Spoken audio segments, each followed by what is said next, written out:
The Informed Investor, thanks to Century 21. Smarter, bolder, faster. Go to century21.com.au.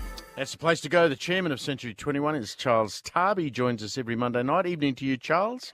Good evening, Steve. I'm going to make a bit of a campaign of this during the year. I think we need to relax the laws around, and I know the ACT's done this, we'll talk about that in a second, the laws around people who rent being able to have pets. The reason I say this is because I think for older people, the fact that you might be able to have a dog or a cat around you is very important for your mental well-being. Yeah, we have a puppy, and I couldn't be without us, so I know exactly what you mean.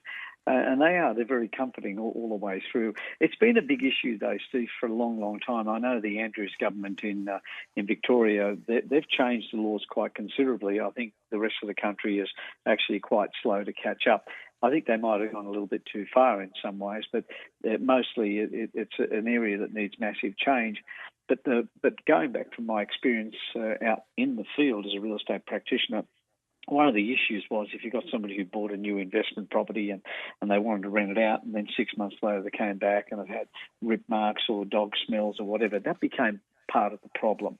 I don't think having a dog is the issue. It's whether or not people who have an animal look after it effectively in the home at the time.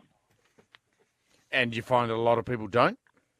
Well, from history, one of the reasons why vendors or landlords were able to say no pets was because there was a lot of damage done. And usually it's a minority, though, Steve, but this is the problem. It creates an issue for everybody. There are lots of people, lots of landlords that we have on our books that are quite happy for people to have pets because they have pets themselves. But I think it's just putting it on paper and saying you can have a pet is one thing. Managing it effectively is really the biggest issue, and I think that's the area they're going to struggle with. So in the ACT, they've actually made it law. That would take away some of the rights of the landlord, which is also a question you need to consider, don't you? I mean, if you've gone and bought yourself a rental property, you may not want. I mean, you may not want to have someone have a pet there. Look, the laws go deeper than that, as you know, where people can make minor alterations or hang picture frames, things of that nature, and that's all very well and good, but just got to be careful how they do it, and they've got to be careful when they change or remove it or move on, because as you've just said, you get somebody, and not all investors, and I'm talking in the majority, not all investors are multi-millionaires that have 10 properties. You're talking about a broad range of people who have bought their first investment property, maybe never get to their second one, and there's a significant number. When I look at our landlord portfolio, I can honestly tell you that the majority of people in that portfolio do not own more than one property. That's the biggest issue. If it's their one investment, they can't collect their rent, the laws are against them, it causes them grief at the other end. And I think fixing one problem creates another one. Tell me about the auction clearance rates at the weekend. They were slightly better again, weren't they?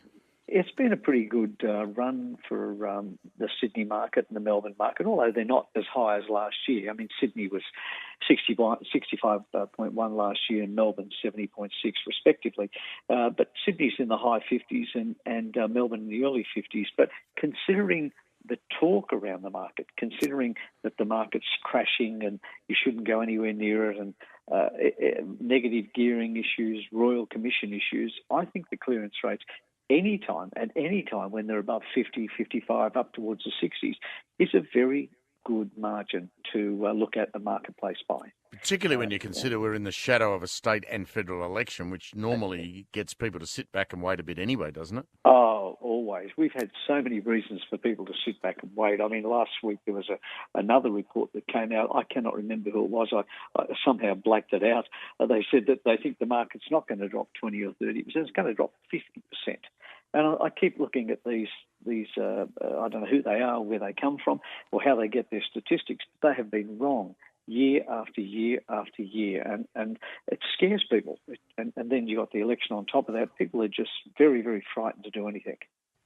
So, and particularly when you consider what Labor's got in plan, if they do get elected, with the whole issue of negative gearing and capital gains tax. It's a bit scary. Look, one of the things that I watch very closely, Steve, is the vacancy rates, and I've been watching those closely for quite a few years, and they are getting tighter and tighter, and that's an indication that there are fewer and fewer investors going out into the marketplace and buying, and so it's going to put pressure on tenants if something isn't done. If you think there's putting pressure on buyers right now, tenants are in the firing line. I've watched how Perth has gone from a vacancy rate of over 14% a year and a half ago down to this week 5.12%. Now, that is an incredibly big drop. And Melbourne is sitting at 0.4% vacancy rate. So if you think that the investors are going to have problems, I think tenants are going to have problems if they don't do something soon, if the banks don't start to release funds and start lending again. Which is what Harry Triguboff, who knows more about real estate than most of us, has said needs to happen. Than all of us. Yeah, he knows more about real estate than all of us. And if he said that, then I can see it just in the numbers alone. And again, I keep these stats every single week. So it's not looking good for tenants at the moment. So when that market tightens up to that degree, Charles, you get a situation where rents start to go up, don't they? Rents start to go up if investors are not encouraged to go into the market, and as you know, they've been fairly well discouraged over the last couple of years, then government housing is required, and that becomes a very expensive exercise too for the taxpayer. So I think if Labor are still talking about negative gearing at a time, maybe a year ago or 2 years ago when the market was fluid, if they're still talking about it now, I think they better prepare themselves if they get elected for a situation where they're going to spend a lot more money on government housing. Let's hope we don't go back through that point of changing it, dumping negative gearing, then a year later going, oops, we made a mistake. We better not do this and we'll reverse it, which is what happened last time. Charles, always a pleasure to catch up with you on a Monday night. Thank you, mate. I'll talk to you soon. That's Charles Tarbey, Chairman of Century 21. Labor has got a problem with that policy.